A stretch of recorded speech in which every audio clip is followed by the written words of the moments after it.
Quezon City Government ipagpapatuloy ang car-free, carefree Sundays sa Tomas Morato. Ipagpapatuloy ng pamahalaan ng Lungsod Quezon ang kanilang car-free, carefree Sundays sa kahabaan ng Tomas Morato Avenue na layong maitaguyod ang active mobility at makaligha ng ligtas at open space para sa mga residente at bisita upang makapag-enjoy sa kanilang recreational activities.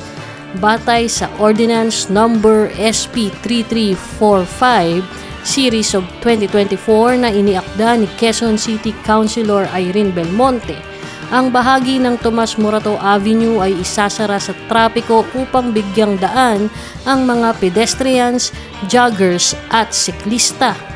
Ang inisyatiba ay naglalayong itaguyod ang isang aktibong pamumuhay, bawasan ang usok mula sa mga sasakyan at lumikha ng isang mas malinis at mas luntiang kapaligiran sa lungsod.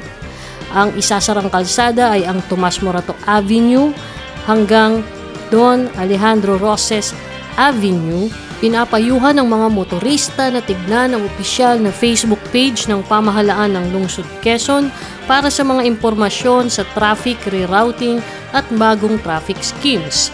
Ito ay may dalawang phase. Ang phase 1 ay ipatutupad tuwing unang linggo ng bawat buwan mula alas 6 ng umaga hanggang alas 10 ng umaga.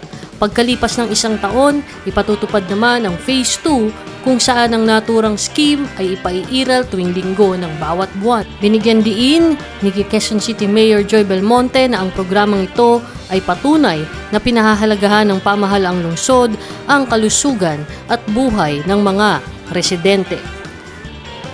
Sa ngalan ng reporter na si Angela Lopez de Leon, ako si Baron RJ Laurea nag-uulat para sa Kalinangan TV.